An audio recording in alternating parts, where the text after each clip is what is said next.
Mari saudara kita melihat menjadi summary or the summary of the Indosemen hari ini.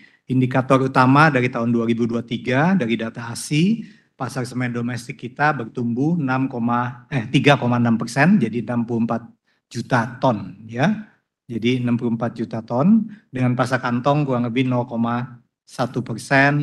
Jadi dalam hal ini mungkin 45 juta ton, jadi dan bertumbuh 0,1%, jadi kurang lebih flat. Jadi pasar semen kantong tidak gitu bertumbuh, tapi pasar semen curah bertumbuh 13,3%. Jadi yang tumbuh tinggi adalah pasar semen curah. Jadi saudara mesti, mungkin para investor tahu bahwa semen itu kita jual dalam dua bentuk, semen kantong dan semen curah. Semen curah itu banyak dipakai dengan ready mix ya. Nah itu volume semen gerobokan sampai saat ini kami belum memasukkan di dalam waktu per Desember 2023 belum masuk ke dalam data asosiasi semen.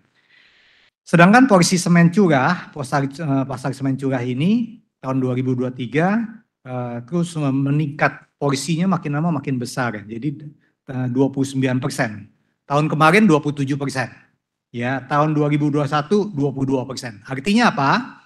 Artinya ini pembangunan yang kualitasnya lebih besar scale-nya, misalkan high rise building, infrastruktur, kemudian gedung-gedung ya banyak kan memakai ready mix. Ready mix itu memakai semen curah.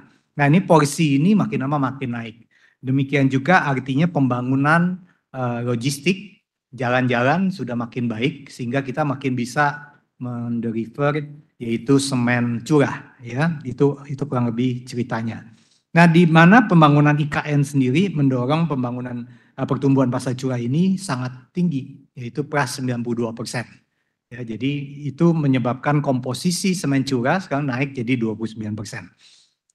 Kemudian ada lagi highlight yang lain yaitu tahun 2023, 1 Desember 2023 kita mengakuisisi 100% saham PT Semen Gerobokan. Jadi PT Semen Gerobokan ini ada di Jawa Tengah dan di bagian Pantura ya, di bagian utaranya. Jadi dengan demikian kita mempunyai pangsa pasar yang cukup baik di Jawa Tengah dan dulu kita nggak punya pabrik. Sekarang kita sudah punya satu pabrik di sana. Dan yang buat keempat yaitu Indosemen saat ini mencatat volume penjualan domestik baik semen ataupun klinker kurang lebih 18,8 juta ton. Ini termasuk gerobokan ya, 1 bulan. Jadi kita sudah mengkonsolidasi di data kita, ada data gerobokan 1 bulan.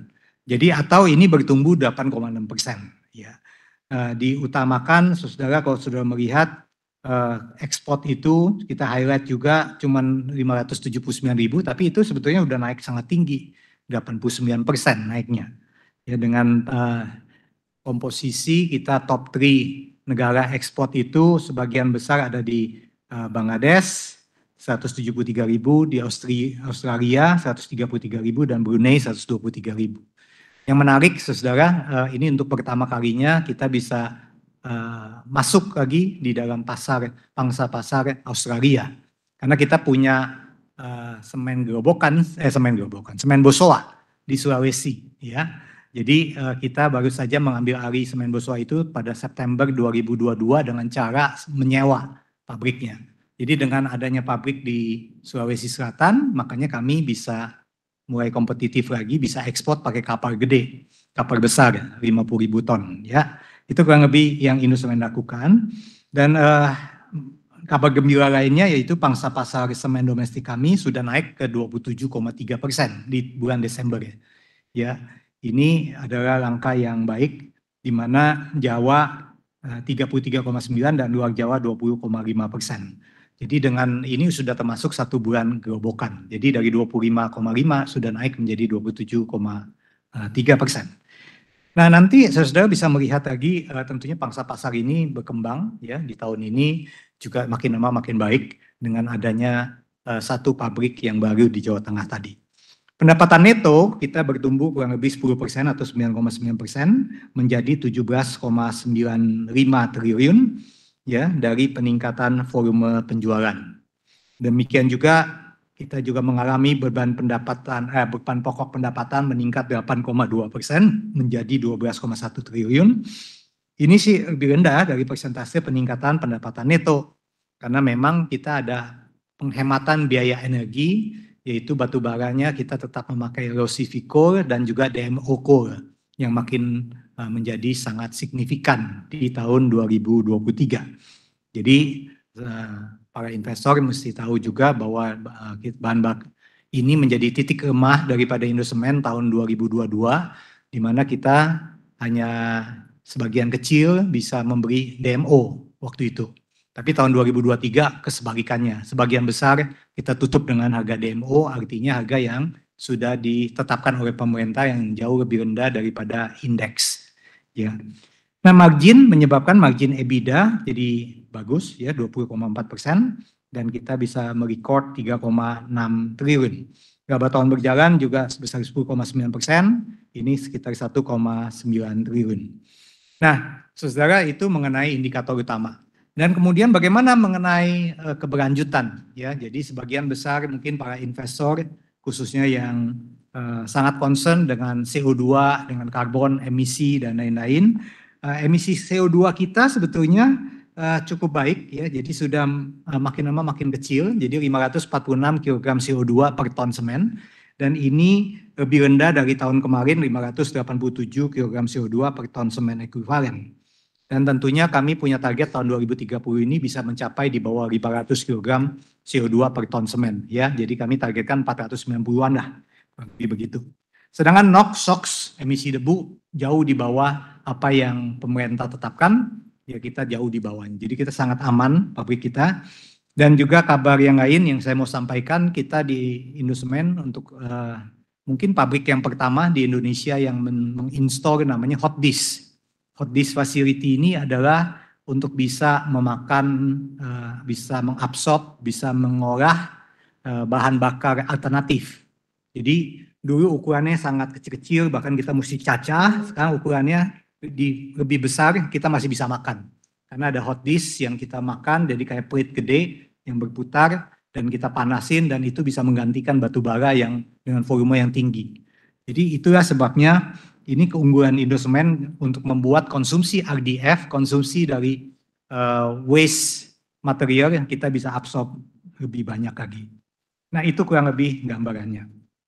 Jadi seperti saya bilang tadi, saya akan melanjutkan dulu ke tinjauan pasar, ya nanti rekan saya Pak David Krak akan melanjutkan dalam segi keuangan. Mari kita lihat tentang pasar. Pasar Indonesia tetap oversupply, ya Bapak Ibu saudara sekalian. Jadi we still oversupply situation di mana tahun 2023 ini sekitar utilisasi pabrik in average 54,2% tahun 2023 itu ya. Jadi di mana demand-nya 64 juta, tetapi kita punya supply 118 juta.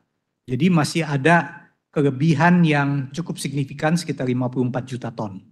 Nah, tentunya ini membuat pabrikan semen harus berusaha dengan kuat untuk bisa survive dan bisa meminimize logistik cost dan juga meminimize biaya produksi. Itulah sebabnya biaya bahan bakar alternatif, keberadaan footprint menjadi penting ya bagi pabrikan semen.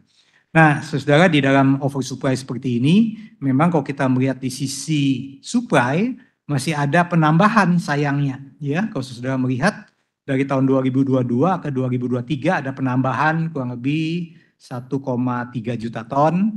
Ya, ini penambahan dari semen gerobokan yang baru beroperasi dengan full.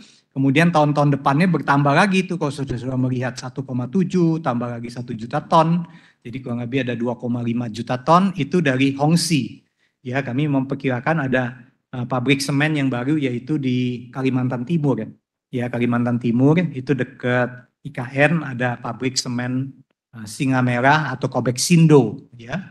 Jadi Kobeksindo yang dipakai PT di sana. Nah, ini adalah tantangan daripada pabrikan. Tentunya kalau saudara mau investasi di pabrikan semen, saudara mesti melihat yang brandnya kuat, yang pangsa pasarnya kuat, dan juga yang posisi logistiknya paling efisien. Ya, itulah sebabnya saya sangat gembira melaporkan bahwa kita sudah ada akuisisi semen gerobokan dan kita mengambil alih semen Bosowa sehingga spreading posisi kita sangat penting di tahun-tahun mendatang. Kemudian angka pertumbuhan volume semen, kalau kita melihat selanjutnya, saudara, kalau kuartal 1 memang selalu minus ya biasanya di Indonesia ini. Di mana seperti saudara lihat tahun 2023 itu minus 6,5, minus 3,1. Kuartal 1 tahun ini ya minus karena memang kita ada tahun 2022 itu ke bawah ada kenaikan BBM subsidi. Ya, bulan September Oktober tahun 2022 ada kenaikan BBM subsidi sehingga ini membuat kuartal 4 di tahun 2022 udah negatif 9,5 dan ini imbasnya pelemahan ini terbawa di tahun 2023. Tapi memang biasanya tahun 2023 itu kuartal 1 tahun tiap awal tahun itu menjadi pangsa pasar ataupun proporsi yang paling rendah karena ada musim hujan, ya musim hujan, banjir. Jadi kayak saat ini nih sebenarnya pabrikan semen utilisasinya tidak begitu tinggi, ya itu sangat wajar. Nah kalau kita lihat kuartal 2 minus 3,1, tapi bersyukur kuartal di pertengahan tahun 2023 kita sudah mulai naik 6,8 dan naik 15,4%. Ya memang ini pertumbuhan yang cukup tinggi, mengingat kuartal 4 itu tahun kemarinnya kita ada BBM subsidi yang dinaikkan, sehingga kita membandingkan dengan low base, ya kurang lebih seperti itu. Nah kalau saudara melihat sebelah kiri, kita juga memberikan data sedikit di situ. Kalau saudara melihat mantuman, ya, jadi mantuman selalu seperti saya mengatakan Januari, Februari, Maret, April biasanya rendah karena ada bulan puasa, ada bulan musim hujan, musim banjir, ya ini membuat lebih rendah. Tapi biasanya di pertengahan kedua akan naik lebih tinggi. Itulah menyebabkan kalau saudara bandingkan semester 1 dengan semester kedua itu bertumbuh 33%. Ya, jadi sangat tinggi. Oke, next.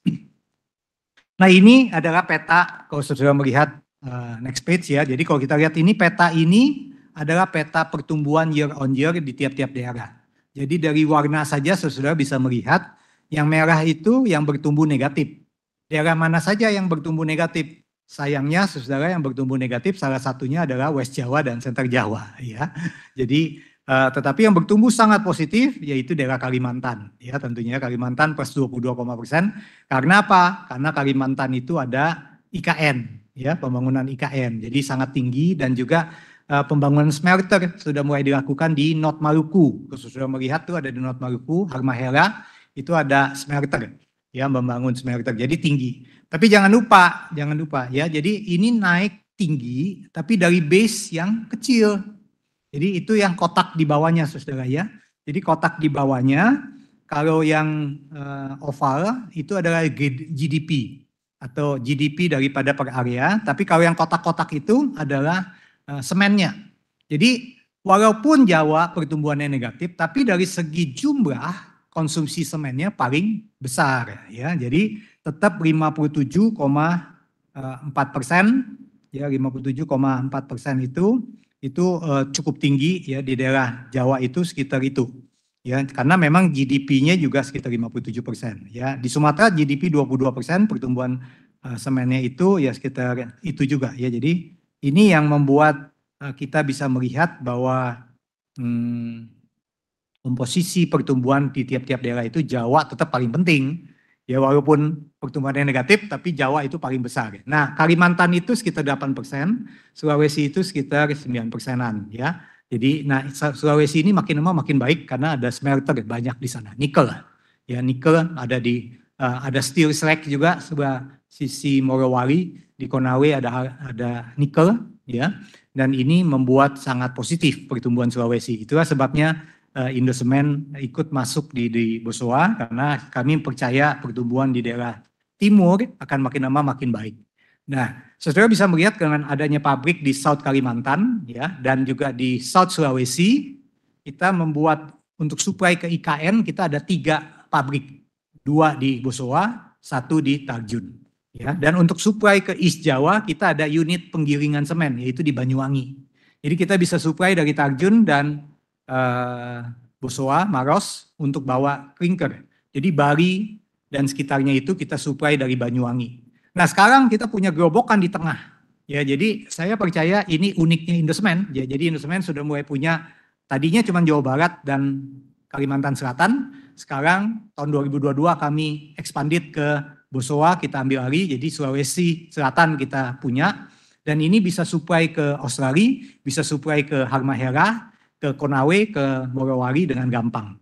Nah, itu yang membuat teman-teman rekan-rekan investor bahwa itu adalah langkah-langkah memperkuat footprint yang menurut saya sangat penting untuk pabrikan semen. Jangan lupa semen itu selalu berat dan murah. Jadi semakin jauh kita bawa, semakin rugi pabrik. Jadi dengan kita punya footprint yang makin dekat dengan pangsa pasar, makanya itu akan membuat lebih efisien. Ya, itu kurang lebih cara kita berpikir. Next. Nah, ini adalah lanjutan untuk memperkuat antara luar Jawa dan Jawa. Jadi sekarang memang Jawa dan luar Jawa sudah mulai 50-50 nih kalau kita melihat ya. Jadi ini sangat menggembirakan dalam arti sekarang pembangunan artinya sudah mulai menyebar. Tidak hanya di Jawa. Jadi ada 51% di Jawa, 49% di luar Jawa. Nah, sedangkan sekantong dan curah di Jawa itu 67% dan 33%. Sedangkan di luar Jawa itu 75% kantong, 25% curah. Ini sangat menggembirakan. Biasanya luar Jawa itu semuanya kantong, 90-an% biasanya. Karena jalan-jalanannya nggak ada. Ya, jadi bagaimana bawa semen curah. Tapi sekarang jalanannya sudah mulai jadi di mana-mana. Jadi mereka sudah mulai pakai ready mix. Dan itulah sebabnya penting banget, penting sekali untuk pabrikan itu punya terminal. Ya, ini adalah langkah yang saudara mesti keep in mind. Nanti saya akan kembali lagi menjelaskan ini. Nah, sekarang saya mempersilakan my colleague David Clark, my CFO untuk to explain. Silakan Pak David, please. Terima kasih Pak Christian. Selamat siang. We're pleased to report the results for the full year 2023, and I'll just go through a little bit of details and points on it. And of course, these are in line with consensus, so quite solid performance. So looking at the top left, you can see that the volumes increased 10%, which obviously is quite good. So bag up 6.8%, bulk 12.8%, and exports were actually up 89%. In terms of pricing, at the consolidated level, it's actually a slight decrease at 0.1%. But actually at the domestic side, it's okay. So the bag is plus 0.1% and the bulk is plus 4.4%. So actually the issue in pricing is really around the export market. In terms of the sales revenue, there you can see increased 9.9% as a reflection of the volume and the pricing. Looking at the bottom left, you can see that the gross profit increases 13.7% or 1.5% to 32.6%. The operating income also increases 2.5%. But in terms of the actual OI margin, you can see that that's a slight decrease, 13.6 to 12.7. So whilst this is an improvement overall in the IDR, you can actually see that there is a reflection of the prior year one-offs that we had. So if you recall from last year in the Q4, we did have some significant one-offs which related to post-COVID settlement of various projects. And the numbers were quite large. So the 2022 figure was actually 417 billion for other operating income, while 2023 is only 61 billion. So you can actually see in the sort of non-trading side, there is that significant difference, even though overall still the results are good. If we look at the top right, so you can see the cost of revenues increase 8.2%, but with the volumes having increased 10%, then obviously that represents a decrease of minus 1.6% in terms of the per ton. If you look at the profit bridge, so bottom right, here you can see in the grayed out box, this reflects the trading side. So this is the important part in terms of how the underlying business, and you can see that actually there is some significant green bars. So the volume effect, 306 billion, and also the cost of revenues, so 200 billion. So these show that from an operational perspective, we're benefiting from volume, and we're also benefiting from the cost side. So it means that we're able to achieve some efficiencies and also benefit from that higher volume and strong cost control. In terms of the sort of non-operating side, as I mentioned, we did have this high other operating income in 2022, which does not repeat into 2023. So there you can see the red bar of the 356. And then we also get some benefit from higher interest rates with the cash that we have. So we are net cash still. So that's a positive impact. So overall, you go from 1842 to 1950. Next slide, please.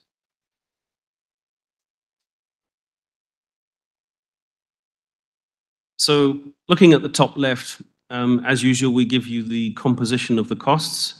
So you can see that if you take fuel and power, for example, the fuel and power cost coming back down a little bit to 48%, a little bit more in line with the longer term trend. And this represents the fact that DMO coal in 2022 was quite difficult for us in the first half, but we did achieve it in the second half of 22, whereas now in 23, we have relatively full in terms of DMO, so actually sort of close to 80% for the DMO. But even the coal that we purchased that isn't on DMO, it is still actually a very competitive price, either close to DMO or only a small plus. In terms of the per ton for each of these items, so you can see raw material per ton is plus 6.1%, direct labor is minus 7%, fuel and power minus 9.8%, and the manufacturing overhead increased 4%. For the raw materials, actually some of this comes from the fuel price increase that we saw towards the end of 22. Some imported materials were also higher, particularly with the exchange rate. And then also with the increase in having Banyuwangi. So Banyuwangi is a grinding unit. It obviously has a little bit more in terms of the raw materials. So just from an averaging point of view, that increases. Manufacturing overhead. So this does represent an increase, but of course we have higher depreciation from Maros and Banyuwangi. And then we also have the scope increase generally. So other costs coming in, particularly also additional terminals. So with Maros, there were also terminals that we came, and then we've also got the new Semarang terminal. In terms of the operating expenses, so delivery and selling and the G&A. So here you can see, yes, they increase, but of course they increase in line with the scope increases that we've got. And also increase with the line of the volume. So delivering and selling, of course, going up. So you can see we go up 10.9%, but of course the volumes were up. And then of course we also have additional labor costs and other things coming in. So actually with the fuel cost and everything else, so actually on a per ton basis, delivery and selling is only plus 1%.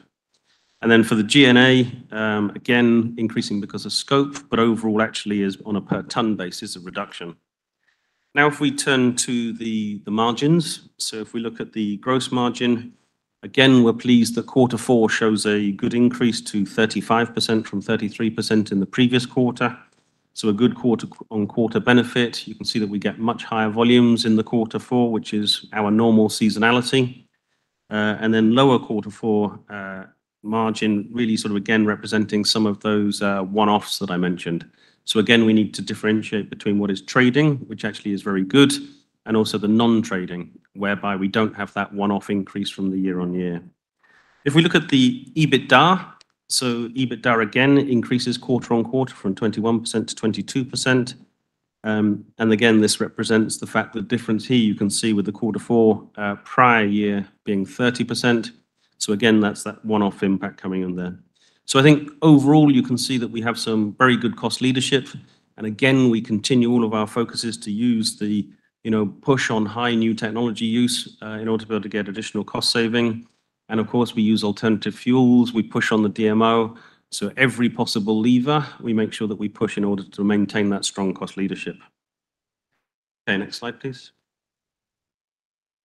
From a balance sheet perspective, so here you can see the impact of the acquisition of the Grobogan, so from effectively coming in on the 1st of December, completed on 30th of November. So basically the impact to the balance sheet really just represents that. So for the current assets decrease because of the decrease in cash. That's for the acquisition of Grobogan. And then the current liabilities, this increases quite significantly, but this represents the fact that Grobogan had a loan. So Grobogan took on a 2 trillion loan, and that's in the short-term current liabilities. For non-current assets, of course, that's a significant increase representing the acquisition. And then for non-current liabilities, this is a little bit of an offset between the lease liabilities and a bit of deferred tax liability, also with the acquisition.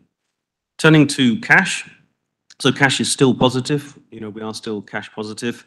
3.2 trillion, which is down from 4.8 trillion at the previous quarter, or 4.5 trillion at the year end, previous year end. And then in terms of the dividends, so here you can see again, which we mentioned previously, the sort of more normalization of the dividend. So it came down to the 30% dividend payout. And then obviously now that we've also spent a lot of cash previously with the share buyback that we did a couple of years ago, and now also the acquisition, therefore we obviously have less cash available. So obviously a more normalization expectation on dividends is to be expected. Okay, I pass you back to Pak Christian. Oke, sekarang saya akan teruskan ya di dalam paparan selanjutnya, yaitu berkenaan dengan emisi. Jadi pengurangan emisi ini menjadi salah satu fokus yang cukup penting. Ya, kenapa, saudara? Karena kami dengan bisa memakai alternatif fuel yang pertama, bahan bakar alternatif. Bahan bakar alternatif ini kita bisa menggantikan batu bara. Jadi di tahun 2023 ini ada 18,3% yang kita pakai menjadi bahan bakar alternatif untuk menggantikan batu bara. Ini salah satunya, saudara, yang kita tahun kemarin kita ngambil dari Bantar Gebang misalkan, ya teman-teman yang di Jakarta mungkin tahu tentang Bantar Gebang. Jadi kita ambil sampah dari sana, sekarang sudah mencapai tahun ini 150 ton kali ya per hari. Jadi 150 ton. Sebetulnya kita punya kontrak 675 ton, 625 ton, ya. Jadi 625 ton per hari. Nah, sebenarnya kita bisa ngambil lebih besar, ya. Dan juga kita pakai misalkan sekam padi kita pakai, bonggol jagung kita pakai, ya. Jadi ini adalah langkah-langkah terobosan untuk menggantikan batu bara.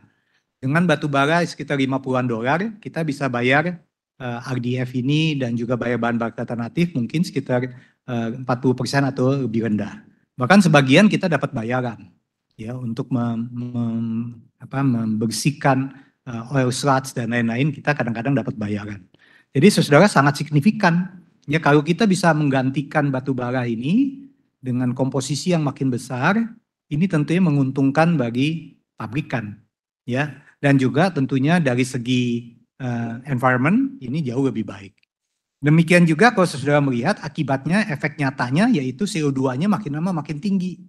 Ya, jadi dari 700-an kilogram CO2 tahun 2010 sebelumnya, sekarang sudah turun terus menjadi 546.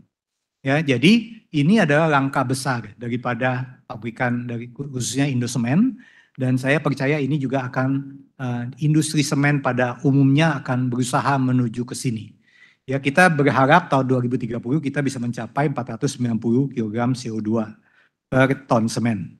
Demikian juga NOx sama SOx. Saudara melihat NOx sama SOx itu adalah salah satu pengukuran untuk limbah yang berbahaya, tetapi standarnya 800 NOx, kita cuma 180, jadi jauh di bawah yang diwajibkan, ya, yang diharuskan harus menghasilkan itu. Demikian juga SOx 650, kita mencapai 295. Ya, dan debu juga sangat signifikan. Kalau debu, kalau saudara melihat emisi debu kita cuma 15,3 mg per Newton meter kubik. Persyaratannya adalah 60 mg per Newton meter kubik. Jadi Indosemen punya target mudah-mudahan tahun 2026-2030 kita sudah 10 mg, mainannya di 10 ke bawah. Ya, jadi ini menurut saya adalah langkah-langkah yang penting, ya, langkah yang penting. Next, kalau kita melihat selanjutnya adalah bagaimana caranya kok Indosemen bisa optimis bahwa bahan bakar nanti tahun 2030 bisa 42%. Ya, bisa hampir 50-50 batu bara kita ganti. Nah, kita juga bukan diam aja, ya, kita investasi, saudara, ya, investasi dengan cara salah satunya tadi saya sudah kemukakan, itu pasang, itu ada fotonya, nah itu hot disk, ya. Kita pasang hot disk yang kayak piring berputar. Jadi kita masukin, kemudian kita puterin dan kita bakar, kemudian bisa menjadi bahan bakar. Ya, jadi ini salah satu langkah dan kita masukin di salah satu precassaner itu di stage keempat dan ketiga kita bisa masukin di situ. Nah, ini adalah langkah-langkah Indosemen untuk investasi dan juga bukan hanya itu, di P8 kita lakukan, di P11 kita lakukan Veco Box, ya, Veco Plan. Jadi saya percaya ini adalah langkah yang besar yang Indosemen udah siap. Sekarang kalau ditanya sama saya, di Citrep itu mungkin kita bisa tampung 2.500 ton per hari. ya. Jadi RDF itu 2.500 ton. Jadi sekarang kami mengundang Pemda dan juga mungkin pemerintah daerah untuk bekerja sama dan kami sudah siapin off-takernya. Kalau di pabrik kain, Gerobokan dan Bosowa dan Tarjun sekitar 800 ton per hari. Tapi sementara ini Gerobokan dan Bosowa belum siap karena mereka belum punya, jadi kita lagi investasi bertahap. Tahun depan semuanya siap. Nah, kalau Cirebon sekitar 1.000 lebih, ya 1.200, 1.300 ton per hari. Jadi saudara bisa melihat keseriusan Indosemen di dalam masalah ini, ya. Jadi saya percaya limbah menjadi bahan bakar adalah masa depan daripada Indonesia, ya. Jadi kalau mereka cuma landfill, kalau kita cuma landfill, seberapa banyak tanah yang kita mau pakai? Dan itu akan menjadi gas metan dan juga membuat tanah yang ditumpuk tinggi seperti gunung, ya. Jadi itulah sebabnya Indosemen mempromosikan untuk kita bisa ngambil RDF ini. Nah sekarang kami kerjasama lagi untuk kita siapkan letter of intent untuk mengambil sampah di Rorotan. Kalau pemerintah DKI jadi membangun Rorotan, kami siap. Kemudian kita juga mengambil sampah-sampah Ciliwung yang di Cacah, kita juga sudah bisa ambil, ya. Kemudian kita juga mengambil sampah-sampah dari pertamanan, dinas-dinas pertamanan, begitu potong pohon di Cacah yang kita namanya wood chips, ya kita siap mengambil juga. Dan ini merupakan langkah-langkah ke depan yang menurut saya akan menjadi the future of pabrikan semen, ya. Kemudian yang lain lagi yaitu sirkularitas, ya sirkularitas dalam arti bagaimana kita memikirkan limbah daripada industri lain kita bisa pakai menjadi bahan baku alternatif di semen. Misalkan apa? Misalkan dari limbah pabrik baja. Limbah pabrik baja punya steel slag, kan kami udah ambil dari Krakatau Posko dan kita bisa campur dengan clinker kita yang digrinded dan ini menjadi bahan baku alternatif. Demikian juga fly ash dari power plant batu bara. Ya, ini juga menghasilkan debu terbang. Dan debu terbang ini ternyata kita juga bisa pakai, ya.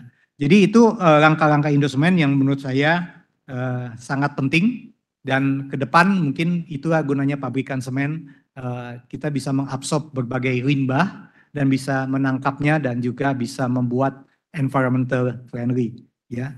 Kemudian energi hijau kita juga melakukan yaitu panel surya di Tarjun, ya. Kami sudah memasang dan sudah hampir operation saat ini. Mudah-mudahan tahun ini di kuartal 1 bulan Mei lah ya, bulan Mei kita bisa operasikan. Ini bisa menghasilkan 19,65 megawatt peak ya DC, ya sehingga kita bisa kurang lebih 26,3 gigawatt hours ya per tahun. Ini langkah yang besar ya. Kemudian kita lakukan juga di Tarjun, saudara. Tarjun juga kita pasang 32,5 megawatt ya. Jadi Tarjun kita punya solar panel dan sekarang sudah mulai dibangun. Mudah-mudahan akhir tahun kita sudah mulai bisa berproduksi, bisa menggantikan PLN sebagian ya. Dan Indosemen bukan hanya dari segi alternatif fuel dan alternatif material, tetapi juga tadi saya sudah katakan footprint ya. Jadi di bawah kepemimpinan saya, sudah 10 tahun ini kita sudah mengepakkan sayap ya istilah saya ya, sudah try to do not to become the Western Jawa player only. Jadi kita bukan hanya pemain Jawa Barat, tetapi saudara bisa melihat selain Jawa Barat dan Kalimantan Selatan, kita sudah punya terminal di Sumatera itu ada dari yang paling selatan di Lampung, kemudian di tengah-tengah selatan itu yaitu di Palembang, kemudian kita juga punya di Kuala Tanjung, ya Kuala Namu, ya Kuala Tanjung. Jadi Kuala Namu sananya lagi itu ada Kuala Tanjung. Itu kita pindahkan terminal apung kita. Tadinya di Konawe kapal ini saya geser pindah ke Sumatera Utara. Ya, jadi ini karena Konawe udah habis proyeknya, ya karena Konawe udah habis. Dan kita udah punya sekarang juga bukan hanya pabrikan itu, bukan hanya terminal, tapi kita juga punya pabrikan. Yaitu kalau saudara melihat ada pabrikan yang di pabrik Maros dan grinding mill. Ya, itu sewa 3 tahun di Sulawesi Selatan. Dan kalau kita juga mengambil alih Banyuwangi grinding mill di Banyuwangi, di timurnya Jawa Timur. Nah, yang missing apa? Yaitu Jawa Tengahnya, ya. Jawa Tengah dan Jawa Timur yang bagian barat, ya. Nah ini makanya itu kalau sekarang kita dengan ambil semen gerobokan ini sangat pas ya. Jadi kita bisa mengcover kurang lebih semua daerah Jawa sekarang sudah tercover dengan baik dan daerah timur Indonesia sudah tercover dengan Maros dan Tarjun ya. Jadi saudara bisa melihat bahwa ini langkah-langkah kita dan diteruskan tahun ini kita mengembangkan terminal Samarinda yang kita beri tahun kemarin dengan menambah 4 silo kali 2.500 ton. Ya, jadi ini membuat kita bisa supply IKN. Ya, kita bisa supply IKN. Nah, begitu ceritanya saudara. Jadi terminal Lombok sekarang kita punya 2. Satu dari Maros, satu dari Indosemen. Jadi di Lombok itu kita pangsa pasarnya sekitar 80-an%. Jadi saya bersyukur kita punya pangsa pasar yang cukup kuat di Lombok karena ada GP Motor kemarin lumayan lah. Ya, pertumbuhan properti di sana cukup tinggi. Ya, dan sekarang ada juga di NTT dan NTT itu ada aman ya, ada mining, ada smelter, kita juga bisa supply sekarang dengan adanya pabrikan-pabrikan yang berbagai ukuran ini. Nah, saudara itu kurang lebih dan bagaimana pemasarannya next ya. Jadi kalau kita lihat kampanye pemasaran Indosemen sangat sangat inovatif lah saya bisa bilang ya. Kita banyak pakai sosial media. Jadi ini ada Trashback, Tukangku Sayang, Home Story, dan Pelanggan Setia, banyak kan kita kembangkan lewat sosial media, lewat online. Ya, jadi kita jarang sekali sekarang TV dan lain-lain, tapi kami melihat ini sangat lebih efektif dengan adanya TikTok, sosial media, dan Instagram, Facebook, dan lain-lain. Nah, kita lakukan juga misalkan Trashback, ya, di dalam ini kita punya banyak proyek, misalkan kalau saudara bisa bangun pabrik dan ada kantong bekasnya kita bisa beli kembali. Nah ini kurang lebih langkah-langkah yang kita lakukan. Next, jadi saudara ini 2024 kampanye pemasaran kita ya. Jadi ada pakai TikTok tadi ya, pakai video, kita pakai cerita ya, pakai kayak ada story yang berkelanjutan tentang semen ya. Terus kemudian kita juga memanfaatkan media konvensional sedikit yang menjalankan iklan komersial dan juga beberapa videotron ya baik di YouTube maupun di TV ya, sebagian kecil kita pakai juga. Dan sebagai penutup dari saya, nanti saya akan meneruskan kepada Pak Antonius Marcos untuk melanjutkan ini mengenai outlook, bagaimana kinerja ke depan ya. Jadi saya melihat tahun ini kita mungkin bisa bertumbuh sekitar 2-3% ya. Mengingat lumayan kuat pertumbuhan semen curah khususnya. Ya, semen curah ini banyak di IKN dan juga banyak di smelter-smelter. Ya, sekarang banyak pabrikan-pabrikan yang sudah mulai tender. Ini juga langkah yang baik. Ya, saya melihat udah banyak dapat tender. Jadi menurut saya 2-3% sih saya rasa bisa dapat. Ya, apalagi dengan pemilunya 1 putaran. Menurut saya itu juga langkah yang cukup baik. Ya. Kemudian yang kedua, indeks batu bara yang saat ini relatif lebih rendah dan batu bara DMO kabar baiknya kita bisa mendapatkan akses lebih baik. Jadi ini tentunya akan menekan biaya energi. Di sisi lain, situasi global membuat harga bahan bakar WTI akan naik dan nilai tukar IDR melemah, ya melemah. Tapi saya percaya IDR kita sebetulnya not so bad sih. Karena dibandingin mata uang lain, mata uang kita mungkin sekitar 2-3% depresiasi, I think is still okay lah, ya still okay. Nah perubahan kebijakan odol, over dimension, overloading yang seperti saya sudah sampaikan berkali-kali, saya percaya dan juga pajak karbon, saya rasa ini akan tertunda sampai ke pemerintahan yang baru. Tetapi dengan adanya kesiapan kita dengan spreading our wings, footprintnya kita udah spreading, saya rasa tekanan odol bagi Indosemen sedikit lebih baik lah, sedikit bisa diatasi dengan lebih baik. Terminal Samarinda, tadi saya sudah katakan kita sudah bangun 4 silo, sehingga membuat pasokan semen curah ke IKN dan proyek smelter di Kartara, dan juga proyek aluminium di Kartara, hydropower, kita siap mensuplai. Kemudian penjualan semen ramah lingkungan meningkat, kita jual semen slag, sekarang saudara ada di Patimban. Ya, proyek Patimban, Pelabuhan Patimban yang kedua itu Indosemen kurang lebih mensuplai majority daripada supply dengan semen slag. Ya, kemudian juga ada semen hidrolis Semen hidrolis ini semen ramah lingkungan juga yang bisa menggantikan OPC. Jadi kami lagi mempromosikan semen hidrolis dan semen-semen ramah lingkungan seperti ini. Dan kabar gembiranya semen kantong juga sudah ada SNI baru yang membuat clinker bisa kurang dari 60-an% menjadi 55%. Ini akan membuat saving daripada biaya produksi juga ya ke depan. Itu juga salah satunya. Dan PT Semen Gerobokan, saya rasa saya sudah mengemukakan keuntungannya dengan adanya PT Semen Gerobokan. Kita akan ada penambahan volume paling enggak 1,5 juta ton atas nama Semen Gerobokan. Ya. Jadi ditambah dengan 1 juta ton yang kita akan geser dari Cirebon dan Citerep ke Gerobokan. Dulu kita bawa melalui kereta api. Jadi bawa all the way dari Citerep ke Jawa Timur. Sekarang kita stop. Kenapa? Karena kita bisa supply dari Banyuwangi dan kita bisa supply dari Gerobokan. Ya, terus kita bawa dari Cirebon pakai tracking all the way 200 kilo ke pasar di Jawa Tengah. Sekarang kita stop.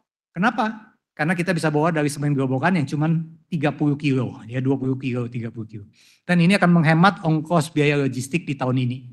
Saudara akan menikmati sebagai pemegang saham tentunya P&L yang lebih kuat dan lebih baik. Itu yang saya rasa kita bisa janjikan di tahun ini.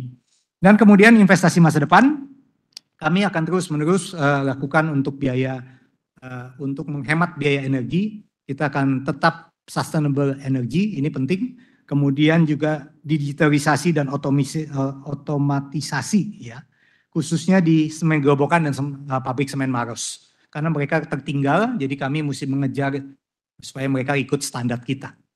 Nah itu kurang lebih dari saya dan saya akan mempersilakan direktur saya yang lain yaitu Pak Marcos, Oy Marcos. Ya, namanya ada 2 jadi bingung saya. Jadi Antonius Oy Marcos, ya silakan.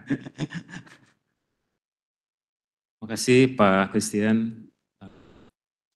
Oke Bapak Ibu sekalian, tadi dari Pak Christian juga sudah menyampaikan mengenai tinjauan pasar dan dilanjutkan oleh Pak David Clark terkait dengan kinerja keuangan, kemudian dilanjutkan oleh Pak Christian kinerja operasional dan strategi.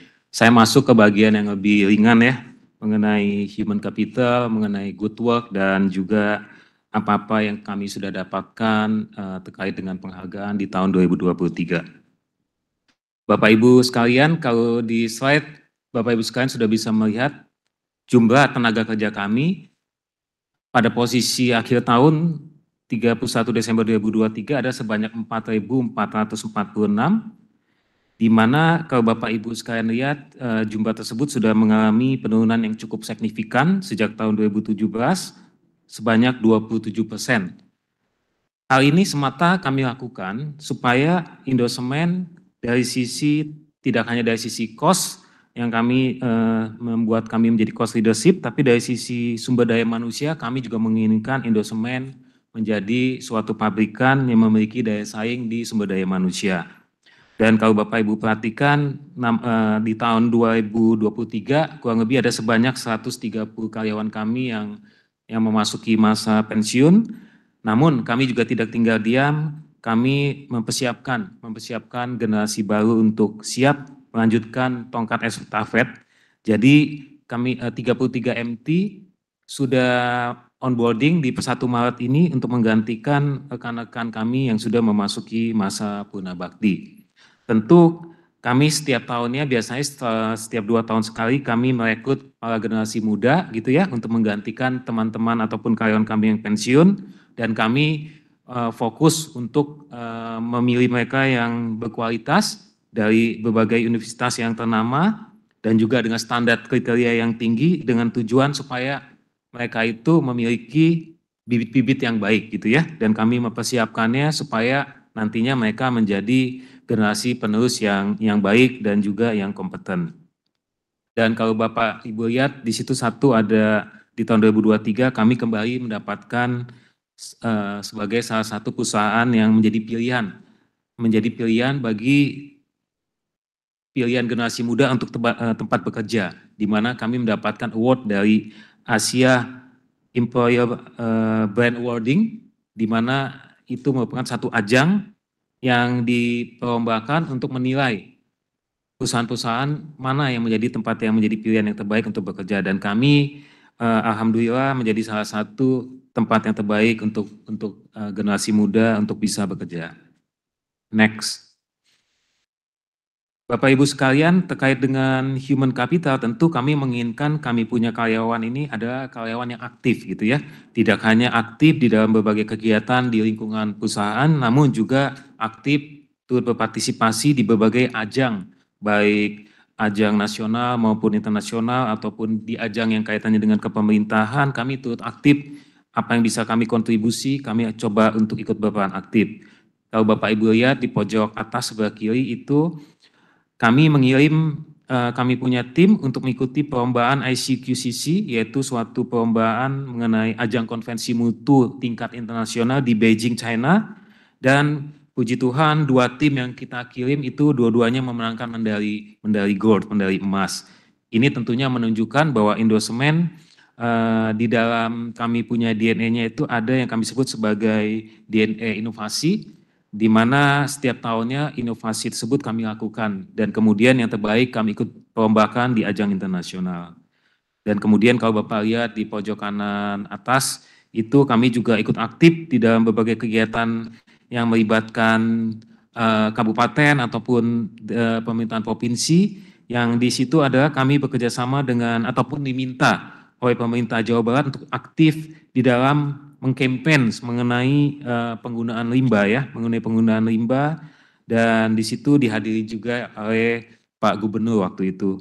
Dan di internal kami pun juga kami aktif mengadakan kegiatan-kegiatan seperti poseni, karena Bapak Ibu ketahui saat ini generasi sudah berganti, banyak sekali generasi muda di tempat kami dan mereka menginginkan banyaknya kegiatan untuk membuat mereka bisa bekerja ataupun senang bekerja di Indosemen. Next. Yang kemudian yang kami juga perlu mengupdate terkait dengan keselamatan kerja. Tentunya bagi kami keselamatan kerja adalah prioritas utama. Apapun pencapaian kami yang dapat kami capai, tentunya kami menginginkan semuanya itu beroperasi dengan aman dan selamat.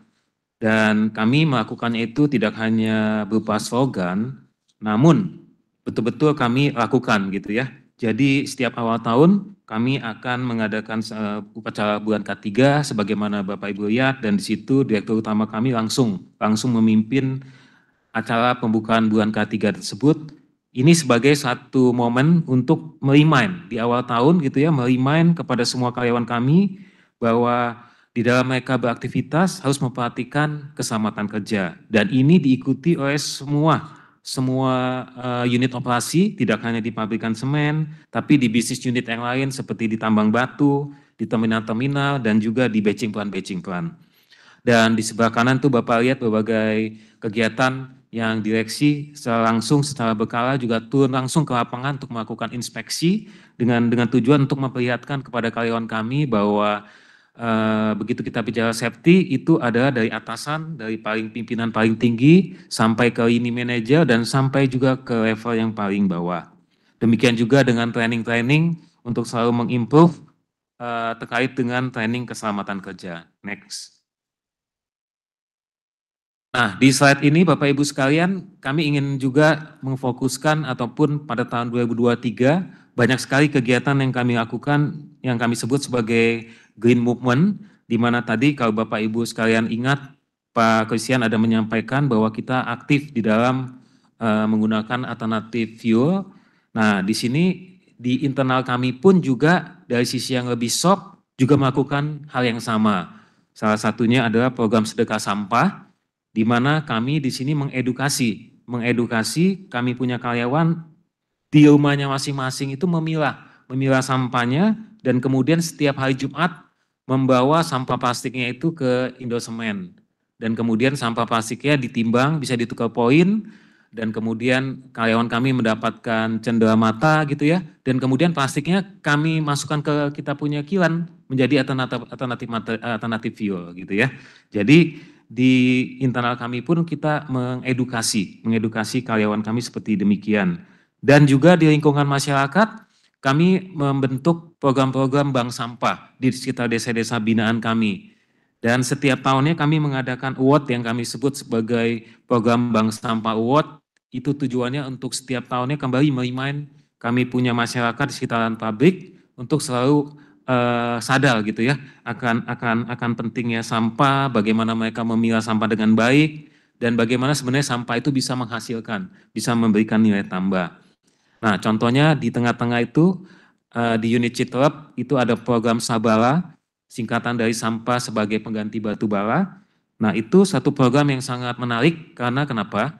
Karena di situ kami mengedukasi masyarakat kami, setelah mereka membentuk bank sampah, kemudian dibentuklah koperasi, di mana nanti itu bank sampah menyetor hasil sampah yang mereka pilih itu ke koperasi kami, dan kemudian mendapatkan poin dan juga mendapatkan buku tabungan, dan itu ada nilai rupiahnya gitu ya. Dan kemudian atas usaha kami tersebut kami mendapatkan awarding dari pemerintah Provinsi Jawa Barat sebagai yang pertama kalinya program bank sampah berbasis koperasi gitu ya. Mudah-mudahan gerakan kami ini bisa menjadi contoh ataupun membangkitkan semangat yang sama di unit-unit yang lain. Nah, itu kalau Bapak lihat juga di sebelah kanan itu kami juga yang tadi Pak Christian sampaikan, kami menandatangani perjanjian untuk pengelolaan sampah kemarin ini barusan di Magelang di Jawa Tengah, dan kemudian di bawah itu kalau Bapak Ibu sekalian juga lihat kita sudah menandatangani perjanjian kontrak pengadaan LDF dari Bantar Gebang gitu ya, yang mana setiap harinya sekitar 150 sampai 200 dikirim ke pabrikan kami di Indosemen di Citeppan. Next. Dan tentu Bapak Ibu sekalian, Indosemen sampai dengan tahun ini sudah genap berusia 49 tahun, hampir 50 tahun ya tahun depan, dan tentu selama 49 tahun ini kami bisa hidup berdampingan dengan baik dengan komunitas di sekitaran kami, karena kami di dalam beroperasi juga tidak lupa gitu ya, tidak lupa terhadap mereka. Berbagai kegiatan corporate CSR atau yang kami sebut sebagai gerakan Indosemen baik tetap kita lakukan setiap tahunnya. Yang Bapak lihat di sini ada beberapa contoh-contoh yang kami lakukan, seperti terus kita melakukan penanaman pohon untuk penghijauan, dan kemudian kami terus meningkatkan program-program UMKM, kemudian program donor darah, kemudian pada saat terjadinya gempa bumi di Cianjur gitu ya, kami juga melakukan gerakan Indosemen peduli, dan kemudian dari sisi kegiatan olahraga juga kami mengembangkan kegiatan olahraga untuk anak-anak di desa binaan kami, dan juga pada saat di pabrik Tarjun ada pasar tradisionalnya yang terbakar, kami pun juga memberikan bantuan gitu ya, memulihkan supaya pasar itu bisa cepat kembali beroperasi. Dan tentu ini adalah bagian daripada kontribusi kami kepada masyarakat di sekitar kami. Next. Dan ini melanjutkan yang tadi gerakan hijau, tidak hanya di unit Citelep, gerakan Sabara yang tadi sudah saya jelaskan, di unit Cirebon juga tidak ketinggalan, melakukan gerakan yang hampir sama dengan tagline Parimanan Merdeka, di mana mereka mengolah limbah menjadi energi gitu ya. Jadi kurang lebih konsepnya hampir sama dengan di Citelep, namun di sini yang berbeda adalah bahwa di sini tidak dibentuk koperasi, akan tetapi di sini BUMDes yang langsung turun tangan membentuk tabungan masyarakat dari hasil pengumpulan sampah tersebut gitu ya. Jadi hanya berbeda kelembagaan, namun cara bekerjanya sama.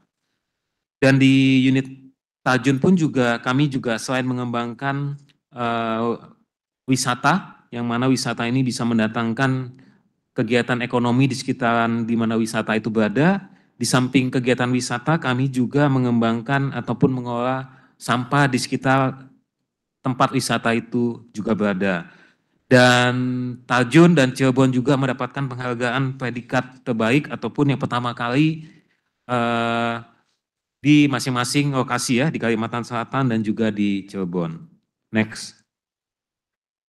Nah, ini Bapak Ibu sekalian sebagai bentuk apresiasi atas apa yang sudah kami lakukan di tahun 2023 ini, banyak kami mendapatkan penghargaan. Tentunya kita nggak sebutkan satu persatu, namun Bapak Ibu bisa lihat di slide ini kita mendapatkan penghargaan dari Warta Ekonomi terkait dengan pelaksanaan GCG yang baik, kemudian juga terkait dengan kegiatan CSA dan juga program desa berkelanjutan, dan kemudian juga mendapatkan award terkait dengan public relation. Next. Dan juga terkait dengan kegiatan corporate secretary, kami juga mendapatkan predikat nomor 2 terbaik dari majalah SWA, dan kemudian terkait dengan dari top CSA, kami juga selalu mendapatkan bintang 5. Dan kemudian dari sisi branding, kita punya Semen brand selalu mendapatkan sebagai predikat sebagai salah satu brand terbaik di Indonesia. Next. Dan juga ini dari sisi environmental, pabrik Cirebon mendapatkan NSIA Environmental and Social Innovation Award yang diselenggarakan oleh Sukovindo, dan kemudian dari Bisnis Indonesia kami pun juga mendapatkan predikat terbaik sebagai perusahaan yang concern terhadap CSA dengan predikat platinum. Next. Dan juga ini kita mendapatkan predikat terbaik dari sisi governance dari Indonesia Institute of Corporate Directorship, dan juga terkait dengan branding yang tadi saya sampaikan, Asia Best Employer Brand Award. Next. Dan juga dari, nah ini salah satu penghargaan bergengsi yang kami dapatkan dari Kementerian Energi dan Sumber Daya Mineral Republik Indonesia, yaitu penghargaan Subroto.